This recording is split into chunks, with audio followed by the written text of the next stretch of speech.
Hello class, my name is Kirti और आज हम पढ़ने वाले हैं साइंस एनसीईआरटी का चैप्टर 3 जो क्लास 9 का है।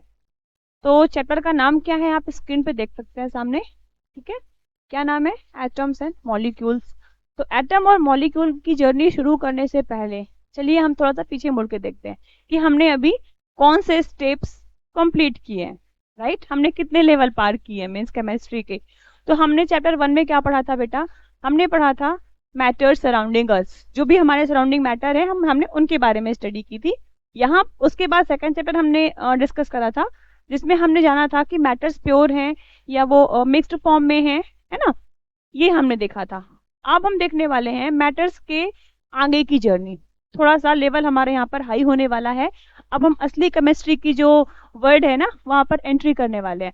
तो आइए स्टार्ट करते हैं चैप्टर। बने रहिए मेरे साथ हमारे एमजे एजुकेशन चैनल पे। तो सबसे पहले हम जानना चाहेंगे कि जो मैटर्स और मॉलिक्यूल, एटम्स और मॉलिक्यूल्स है, इनका मैटर से क्या कनेक्शन है। जैसे हमने 1 पढ़ा था चैप्टर, तो वहां पर सिर्फ मैटर की डिस्क्रिप्शन दी गई थी कि वो क्या है, कैसे नहीं है। ठीक है, सेकंड में हमने पढ़ा था मैटर्स कैसे मिक्स्ड होते हैं, कैसे प्योर होते हैं, एक्सेट्रा। यहाँ इस चैप्टर का कनेक्शन मैटर से कैसे है, क्या किसी को कुछ आइडिया है? अगर है तो प्लीज कमेंट बॉक्स में आप मेरे को बताएंगे, बाकी तो मैं बता ही रही हूँ फिर, है ना। चलो, तो in the beginning of first chapter मैंने आपसे कहा था कि हम अभी स्टार्ट करेंगे फिजिकल प्रॉपर्टी ऑफ मैटर से and later we will continue with chemical property of matter. तो बेटा यहाँ पर हम बेसिकली पढ़ने वाले हैं chemical property of matter, means chemical property of matter की जो जर्नी है वो यहाँ से बिगन हो जाएगी। तो देखिए शुरू करते हैं भारत माता की जय बोल करके हमारे भारत देश से। तो भारत के ही जो भूमि है यहाँ पर जन्मे महर्षि खंड। ठीक है, इन्होंने क्या किया था? इन्होंने सबसे पहले एक शब्द का प्रयोग किया जिसका नाम था कण। ठीक है, ये एक फिलोसोफर थे। क्या है, थोड़ा इनके बारे में जान लेते हैं। तो Maharshi Kanad was a greatest philosopher. He has contributed a lot in the structure of atom and atomic theory of matters. To explain his theory, he applied logics and realism. The idea of atomic structure given by Maharshi Kanad explains unit of matter as atoms. It means Parmanu, that are the smallest particles that can be retained their original form under any circumstances and situations and cannot be destroyed. बहुत ही simple और सरल भाषा में इन्होंने अपनी theory दी थी जो कि मैटर से जुड़ी हुई थी और मैटर से आगे की जर्नी को एक डायरेक्शन दे रहे थे। समझ में आ रही है बात? देखिए, हमने पहले जाना कि मैटर्स क्या होते हैं। अगर हम थोड़ा सा प्रीवियस में जाके देखेंगे तो अगर मैं आपसे पूछूं कि व्हाट आर मैटर्स, तो हमने इसमें क्या 2 बातें देखी थी? मास और वॉल्यूम। इनमें 2 चीजें हमने देखी थी कि उसमें क्या होता है, पहला होता है मास और दूसरा क्या होता है बेटा? वॉल्यूम होता है। अब देखिए, किसी चीज में मास है, ठीक है, और उसका वॉल्यूम है, तो डेफिनेटली वो खुद से तो मिलके बनी होगी। तो हमने ये भी जान लिया था कि वो पार्टिकल से मिलके बनी होती है। ठीक है, तो महर्षि कणाद ने उसी को एक स्टैंडर्ड डेफिनेशन में डिफाइन किया था और इन्होंने एक एटॉमिक थ्योरी दी थी। एटॉमिक थ्योरी का आधार रखा था इन्होंने 18th सेंचुरी के समथिंग। ऑल राइट, तो इन्होंने क्या कहा था? इन्होंने कहा था कि जो एटम्स होते हैं, ठीक है, ये कैसे होते हैं? They are very small. और क्या कहा था इन्होंने? इन्होंने कहा था कि मैटर्स जो होते हैं इनके जो स्मॉलेस्ट पार्टिकल है उनका नाम परमाणु है। इसके अलावा और क्या कहा था इन्होंने कि ये पार्टिकल स्मॉलेस्ट होने के साथ साथ सबसे इंपॉर्टेंट कैसे हैं, जो इनका ओरिजिनल फॉर्म होता है they can not be destroyed, इनको नष्ट नहीं कर सकते हम। जो पार्टिकल हैं, जो एटम्स, जो परमाणु है, हम उन्हें डिस्ट्रॉय नहीं कर सकते, हम उन्हें खत्म नहीं कर सकते, ऐसा इन्होंने कहा था। इनकी थ्योरी के कुछ इंपॉर्टेंट पॉइंट्स हैं वो हम आगे देखते हैं। देखिए, इनकी थ्योरी को कुछ बेसिक पॉइंट्स जो इनकी थ्योरी से थे वो मैंने यहाँ पर नोट डाउन कर रखे हैं। आप देखिए, सो सम ऑफ द पॉइंट्स जो कि महर्षि कणाद की थ्योरी से रिलेट करते हैं क्या है? देखिए, पहला है he called atom as परमाणु and said that an atom can have 2 states. क्या कहा उन्होंने? एटम्स की कितनी स्टेट होंगी? 2 स्टेट्स होंगी। और क्या कहा उन्होंने कि जो एटम है, उन्होंने एटम वर्ड ना यूज करके क्या यूज किया था, परमाणु यूज किया था। ठीक है, क्या बोला उन्होंने कि जो परमाणु है उसकी टू स्टेट होंगी। अब वो टू स्टेट कौन कौन से हैं, तो पहला स्टेट क्या है, एब्सोल्यूट रेस्ट, और दूसरा क्या होता है, स्टेट ऑफ मोशन। पहला जिसमें जो परमाणु है बिल्कुल जो उसका स्टेट होगा वो कैसा होगा, एब्सोल्यूट रेस्ट होगा, एकदम रेस्टिंग फेज में होगा। और दूसरा क्या होगा, वो दूसरा होगा that is in motion state. तो हमने भी स्टडी करी थी पार्टिकल्स के बारे में कि जो मैटर्स के जो पार्टिकल होते हैं, है ना, दे शोज मूवमेंट्स, वो कंटिन्यू क्या करते हैं, मूवमेंट्स करते हैं, उनके बीच में स्पेस होता है और एंड दे शो मूवमेंट। और जो सॉलिड होते हैं स्पेस कम होता है, लिटरली हम उसको नेग्लेक्ट नहीं कर सकते हैं। ठीक है, तो मैंने कहा था कि वो वहीं वहीं खड़े हो क्या करते हैं, वाइब्रेट करते रहते हैं, बट मूवमेंट्स दिखाते हैं। तो इन्होंने क्या कहा था कि जो पार्टिकल्स होते हैं, यानी कि जो एटम्स यानी जो परमाणु होते हैं, वो दो स्टेट में मिलेंगे। पहला आपका मिलेगा स्टेट ऑफ मोशन, दूसरा आपको मिलेगा यहाँ पर state of what, that rest. ठीक है, सेकेंड पॉइंट क्या कहता है इनका, परमाणु combine with each other to form a molecule. जब जो परमाणु हैं जब वो आपस में मिलेंगे तो क्या बनाएंगे, वो बनाएंगे मॉलिक्यूल। आगे देखते हैं थर्ड क्या कहता है, परमाणु is not visible to the naked eye, हमें दिखाई नहीं देगा, इट विल नॉट अपीयर, हम देख नहीं सकते किसी परमाणु को। अगर हम देखने की कोशिश करते हैं तो हम उसको नेक्ड आई से देख नहीं सकते। ऑल राइट, नेक्स्ट हमारा क्या कहता है, परमाणु who is indestructible and that is internal. देखिए ये आपका इंडक्टिबल का मतलब क्या हुआ, अविनाशी होते हैं। अभी हमने पहले भी पढ़ा था कि इनको हम क्रिएट नहीं कर सकते। देखो जिसे हम क्रिएट नहीं कर सकते ना, तो we can't destroy it, simple सी बात है। तो ये अविनाशी होते हैं, ये यूनिवर्सल ट्रूथ होता है according to his theory. Next क्या है, it can not be further divided thus indivisible. क्या बोला इन्होंने कि अब जो मैटर है उसको हमने तोड़ दिया और हमें क्या मिल गए, परमाणु मिल गए। अब परमाणु को हम फिर तोड़ा शुरू करेंगे तो हम उसे तोड़ नहीं सकते, दैट्स इट। और यहाँ पर उन्होंने क्या कर दिया, अपना फुल स्टॉप लगा दिया। तो ये किसके पॉइंट्स थे, महर्षि खंड के थ्योरी के पॉइंट्स थे जो बहुत इंपॉर्टेंट थे। ठीक है, केमिस्ट्री की हिस्ट्री में एक नया डायरेक्शन लाने के लिए। ये तो हमारे भारत देश की बात थी। अब देखो इंडिया के अलावा वर्ल्ड में तो बहुत सारे कंट्रीज हैं। ठीक है, तो अब हर भूमि का अपना एक महत्व होता है ना। तो उसी टाइम पे सेम इरा में क्या हुआ था, सेम सेंचुरी में क्या हुआ था, ग्रीस में ग्रीक जो एक प्लेस है वहां पर दो साइंटिस्ट आए एक साथ। ठीक है, एक्चुअली बेसिकली ये गुरु और शिष्य की जोड़ी थी, है ना, जिसमें क्या था, उनका नाम क्या था, डेमोक्राइटस एंड ल्यूसिपस। सो ल्यूसिपस और डेमोक्राइटस दोनों गुरु और शिष्य थे। ठीक, दोनों ने अपनी थ्योरी, अपनी रिसर्च, जो भी रिसर्च तो हम नहीं बोलेंगे, बट ये भी चूंकि ये फिलोसफर थे तो इन्होंने भी अपनी एक फिलोसफी दी थी। और मैं आपको बताऊं एक बात, इनकी फिलोसफी एज इट इज हमारे महर्षि कणाद जो थे उनकी थ्योरी से मैच हो रही थी। कितनी अमेजिंग बात देखो, उस टाइम पे महर्षि कणाद जो कि भारत जन्मभूमि से थे, भारत की भूमि से थे, और ये जो ग्रीक से बिलोंग करते थे, दोनों ने कभी एक दूसरे को देखा नहीं, सुना नहीं, बट दोनों की theory almost as it is same थी, बस डिफरेंट था तो लैंग्वेज का। उन्होंने अपनी लैंग्वेज में कहा कि जो छोटा पार्टिकल है मैटर का, दैट इज कॉल्ड परमाणु, और इन्होंने कहा दैट इज कॉल्ड एटम। आइए देखते हैं लूसिपस और डेमोक्राइटस की थ्योरी क्या कहती है।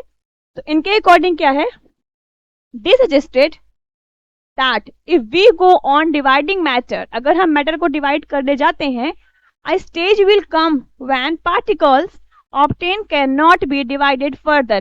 एक स्टेज ऐसी आएगी जब पार्टिकल्स क्या होंगे, डिवाइड होना बंद कर देंगे। यही बात किसने कही थी, अभी हमने पढ़ी थी, महर्षि कणाद ने सेम बात कही थी। ठीक है, और क्या कहा इन्होंने, Democritus called this individual particles atom.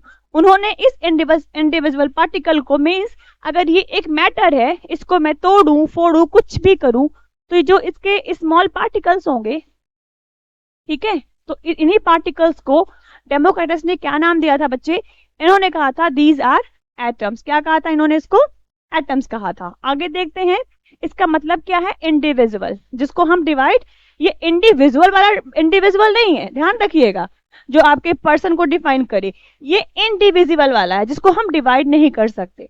All right, अब देखिए और क्या है, all this was based on philosophical consideration and not much experimental work to validate these ideas could be done till the 18th century। समझ आया? कितने दुख की बात है कि इतनी अच्छी थ्योरी दो अलग अलग जगह, ठीक है, दो अलग अलग प्लेस में, दो अलग अलग विद्वान फिलोसफर, कुछ भी कह सकते हैं हम इनको, इन्होंने अपनी थ्योरी दी, इन्होंने कुछ लॉजिक लगाए, कुछ सोच निकाली और इन्होंने अपना कुछ सर्च करके एक थ्योरी दी। 18th सेंचुरी तक उस थ्योरी को लोगों ने सैल्यूट किया और उस पर ही लोगों ने क्या किया, दिमाग लड़ाना शुरू किया। हाँ भाई ऐसे ही होता है। बहुत दिन तक लोग इनकी थ्योरी को जस्टिफाई नहीं करते थे, एग्री करते थे कि हाँ भाई ठीक है, कोई आर्गुमेंट्स कुछ भी नहीं था, यानी जस्टिफाई करते, सपोर्ट करते थे कुल मिला के। आफ्टर 18th सेंचुरी क्या हुआ, इनकी इस थ्योरी का क्या शुरू हुआ, विरोध करना शुरू हुआ। ठीक है, क्यों, रीजन था, सवाल पैदा होने लग गए। बोलते हैं ना जब एक आवाज उठती है तो फिर 10 आवाज साथ में खड़ी होने लगती है धीरे धीरे, तो बिल्कुल वैसे ही रीजन क्या था, बस इतना ही रीजन था कि इनकी जो थ्योरी थी, ठीक है, वो कैसी थी, वो आपकी जनरली फिलोसफिकल थी, कोई एक्सपेरिमेंटल उसमें प्रूफ नहीं थे। उन्होंने कुछ किसी चीज को प्रूफ नहीं करके दिखाया, देखो भी ऐसा है, उन्होंने एक लॉजिकल थिंकिंग के अकॉर्डिंग अपनी बात कही थी। ठीक है, चलिए आइए फिर देखते हैं अगला क्या है हमारा, नेक्स्ट स्लाइड क्या कहता है।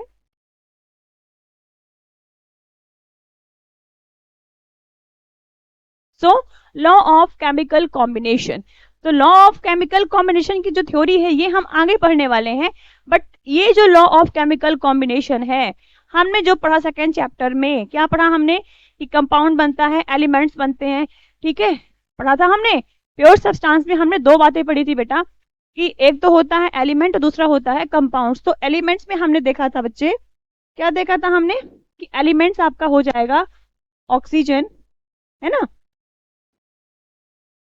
एलिमेंट्स में हमने देखा था ऑक्सीजन हो गया, ठीक बात, उसके बाद आपका हीलियम हो गया, दीज ऑल आर एलिमेंट्स। और हमने ये आपके क्या है सारे एलिमेंट्स, और हमने कंपाउंड में क्या देखा था, H2O, ठीक है, इसके बाद NaCl, ये सारे क्या है, दीज ऑल आर कंपाउंड्स। तो कंपाउंड्स की थ्योरी तो लोगों को डाइजेस्ट हो रही थी कि हाँ भाई कंपाउंड बनता है, लेकिन लोगों को एलिमेंट की थ्योरी डाइजेस्ट नहीं हो रही थी कि ये एलिमेंट्स क्यों बन रहा है, ये O2, ये He, व्हाट इज दिस, लोग बहुत कंफ्यूज थे। तो इस बात को इस डाउट को जब लोगों के मन में क्रिएशन जगह मिलने लग गई है ना, तो फिर लोगों ने महर्षि खनाद और डेमोक्राइटस की थ्योरी को भी क्या किया, क्वेश्चन में ला खड़ा कर दिया। अब क्या हुआ, आइए देखते हैं क्या कहती है ये theory. By the end of the 18th century, scientists recognized the difference between elements and compounds and naturally became interested in finding out how and why elements combine and what happens when they combine। ठीक है, पहले तो पता किया कि ये आपका element क्या है और कंपाउंड क्या है, ठीक है, समझ रहे हो, बोलते हैं ना कि अपना सीक्रेट किसी को मत बताओ वरना आज नहीं तो कल तो दूसरे का भी खुलेगा सीक्रेट। तो जब एलिमेंट्स और कंपाउंड की थ्योरी खुली कि ये दोनों अलग अलग होते हैं और कैसे क्या होते हैं, जो हमने पढ़ा है अभी लास्ट टॉपिक में, लास्ट चैप्टर में, तो ये जाके सीधे पहुंच गई कहां पर बात, ये पहुंच गई बात आपके महर्षि खनाद की थ्योरी पे और डेमोक्रिटस की थ्योरी पे। ठीक है, तो 18th सेंचुरी के समय पर लोगों को क्या कंफर्म हो गई थी, साइंटिस्टों को, कि जो आपका एलिमेंट्स होते हैं और जो आपके कंपाउंड्स होते हैं दोनों डिफरेंट होते हैं। तो उनके मन में अब सवाल खड़े हो गए थे कि एलिमेंट्स क्यों फॉर्मेट होते हैं, ठीक है, एलिमेंट क्यों फॉर्म्ड होते हैं और कैसे होते हैं, क्या कहा उन्होंने, देखो क्या कहता है थ्योरी, कितनी अच्छी बात बोली है, देखो कि they start in take interest in finding out how and why elements combined, आखिर एलिमेंट्स क्यों और कैसे कंबाइन होते हैं, क्या ऐसा वजह हो जाता है कि उन्हें कंबाइन होना पड़ता है। ठीक है, और क्या कहा उन्होंने, and what happen when they combine, और क्या होता है जब एलिमेंट्स आपस में कंबाइन होते हैं। तो अभी तो हमें पता है कि कंपाउंड्स बन जाते हैं, बट तब नहीं मालूम था, ठीक है, तब रिसर्च स्टार्ट हो रही थी। ऑल राइट, और क्या है, देखिए यहाँ पर एक साइंटिस्ट का नाम और आता है आपके, एंटोनियो लावॉइजर, ठीक है, तो लेवॉइजर ने क्या किया था, अपना एक साइंटिस्ट, ये भी बहुत अच्छे साइंटिस्ट माने गए, इन्होंने अपने कुछ नियम दिए थे। इन्होंने एक्चुअली जो केमिस्ट्री होती है ना, केमिकल साइंस की नींव रखी थी। नींव का मतलब होता है आधारशिला। तो जो केमिस्ट्री की हमारी जर्नी है केमिकल साइंस की, वो हमारी लेवॉइजर के द्वारा स्टार्ट होती है, ऐसा मानते हैं। सो इन्होंने दो बेसिक लॉ दिए थे, लॉ ऑफ केमिकल कॉम्बिनेशन, और दूसरा नियम था इनका लॉ ऑफ कांस्टेंट प्रोपोर्शन। आपको शायद दिख नहीं रहा होगा स्क्रीन पे, इसलिए मैंने बोल दिया।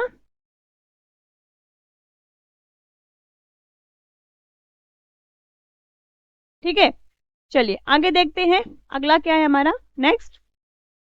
तो लॉ पहला लॉ इनका क्या था, law of chemical combination. Chemical combination की जर्नी वहीं से शुरू होती है जब एलिमेंट्स बनने लगते हैं।